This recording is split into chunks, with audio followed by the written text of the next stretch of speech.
अस्सलाम वालेकुम फ्रेंड्स। मैं हूं मोहसिन रफ़ा और आप लोग देख रहे हैं 24/7 टीचर्स ऑनलाइन। दोस्तों, कुछ क्लासेस पहले हमने फाइनेंशियल अकाउंटिंग की क्लास शुरू की थी और आज उस सीरीज़ का हमारा 5वां लेक्चर है। दोस्तों, आज के इस लेक्चर में हम लोग बेसिकली बात करेंगे अकाउंटिंग इक्वेशन के ऊपर कि अकाउंटिंग इक्वेशन क्या होती है। दोस्तों, आज की क्लास शुरू करने से पहले हम देख लेते हैं कि हमने पिछली क्लास के अंदर क्या किया था। दोस्तों, पिछली क्लास के अंदर हम लोगों ने फाइनेंशियल अकाउंटिंग के बहुत इम्पॉर्टेंट कॉन्सेप्ट डेबिट और क्रेडिट के ऊपर बात की थी और मैंने आप लोगों को बताया था कि डेबिट और क्रेडिट क्या होता है। और उसके साथ ही हम लोगों ने देखा था कि सिंगल एंट्री बुक कीपिंग क्या होता है और डबल एंट्री बुक कीपिंग क्या होता है। और लास्ट के अंदर हम लोगों ने डुअल एस्पेक्ट ऑफ ट्रांजैक्शन देखा था, मीन्स टू से कि every debit is equal to every credit. हर जो हमारा डेबिट है वो हर क्रेडिट के बराबर होता है और इसी कॉन्सेप्ट को हम डुअल एस्पेक्ट ऑफ ट्रांजैक्शन कहते हैं। दोस्तों, ये तो थी हमारी पिछली क्लास। तो हम देख लेते हैं कि आज की क्लास के अंदर हम कौन सी चीज़ें कवर अप करने वाले हैं। दोस्तों, आज की क्लास में हम लोग बात करेंगे एसेट्स के ऊपर कि एसेट्स क्या होते हैं। उसके साथ ही हम बात करेंगे लाइबिलिटीज़ के ऊपर कि लाइबिलिटीज़ क्या होती हैं। फिर हम लोग देखेंगे कि ऑनर इक्विटी क्या होती है और लास्ट में हम लोग देखेंगे कि अकाउंटिंग इक्वेशन क्या है और इसका क्या मतलब है और इससे रिलेटेड कुछ चीज़ें और देखेंगे। तो चलिए हम लोग अपनी आज की क्लास का बाकायदा आगाज करते हैं और देखते हैं कि हमारा जो सबसे पहला टॉपिक है वो है एसेट। एसेट क्या है दोस्तों?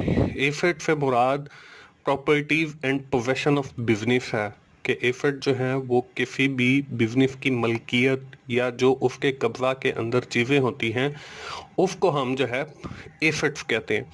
यहाँ पे तस्वीर के अंदर भी आपको चीज़ें नज़र आ रही हैं, वो भी हमारी एसेट्स हैं। इसमें आपको शुरू में कैश नज़र आ रहा है, इन्वेंट्री नज़र आ रही है, बिल्डिंग नज़र आ रही है, फर्नीचर नज़र आ रहा है, व्हीकल नज़र आ रही है, आपको लैंड नज़र आ रही है। तो ये सारी चीज़ें these are related to the asset category और these are the properties and possession of the business. दोस्तों, एसेट्स को आगे फर्दर 2 कैटेगरीज के अंदर डिवाइड किया गया। The first category is tangible assets और second category is in intangible assets.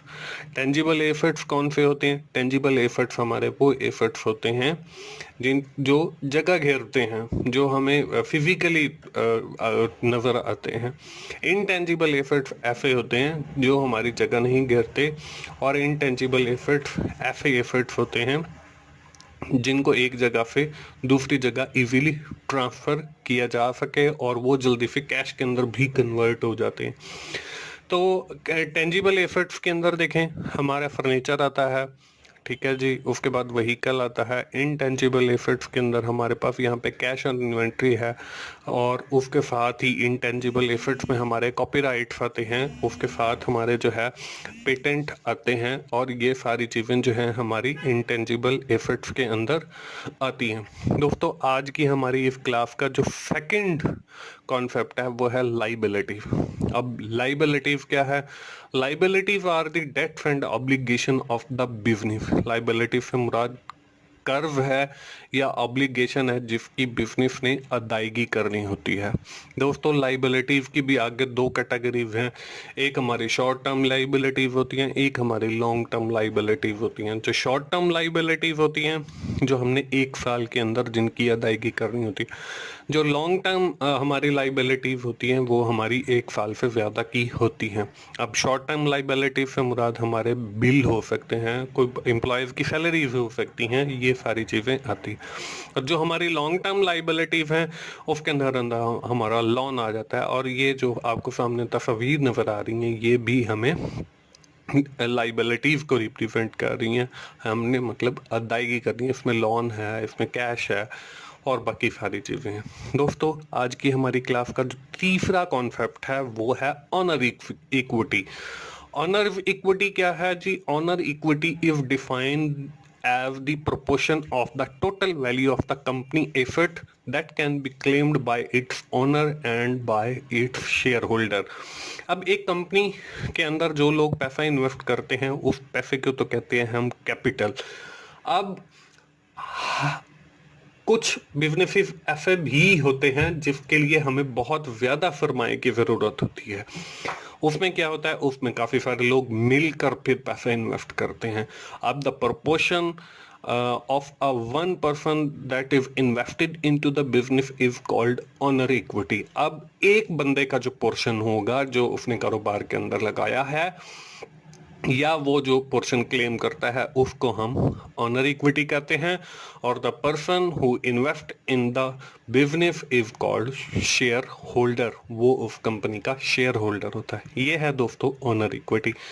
दोस्तों आज की इस क्लास के अंदर हम लोगों ने 3 चीजें सीखी हैं। एक एसेट्स के कंपनी की जो आपकी प्रॉपर्टीज हैं वो जो है आपका एसेट होता है। उसके साथ ही हमने लाइबिलिटीज के कंपनी के जो डेट हैं या जो ऑब्लिगेशंस हैं जो कंपनी ने अदा करने हैं, these are called liabilities of that company. और लास्ट में हमने देखा है ऑनर इक्विटी के हवाले से। ऑनर इक्विटी क्या है जी? ऑनर इक्विटी से मुराद वो सरमाया है किसी भी एक इंडिविजुअल का जो वो कारोबार के अंदर इन्वेस्ट करता है। दोस्तों if we combine these 3 concept which we have learn today, it makes an accounting equation. ये एक अकाउंटिंग इक्वेशन बनाते हैं which is known as accounting equation. इसको हम अकाउंटिंग इक्वेशन कहते हैं। अकाउंटिंग इक्वेशन बेसिकली है क्या? वो ये है कि asset is equal to liabilities plus owner equity. ये हमारी अकाउंटिंग इक्वेशन है। तो दोस्तों ये थी हमारी आज की क्लास। हम क्विकली समराइज कर लेते हैं कि हमने आज की क्लास के अंदर क्या सीखा है। हमने देखा है कि एसेट्स क्या होते हैं, उसके साथ ही हम लोगों ने लाइबिलिटीज की बात की है जो हमने अदायगियां करनी होती हैं। उसके साथ ही हम लोगों ने बात की है जी ऑनर इक्विटी की, जो एक किसी बंदे का खास पर्टिकुलर शेयर होता है उसको ऑनर इक्विटी कहते हैं। और लास्ट में हम लोगों ने अकाउंटिंग इक्वेशन की बात की है।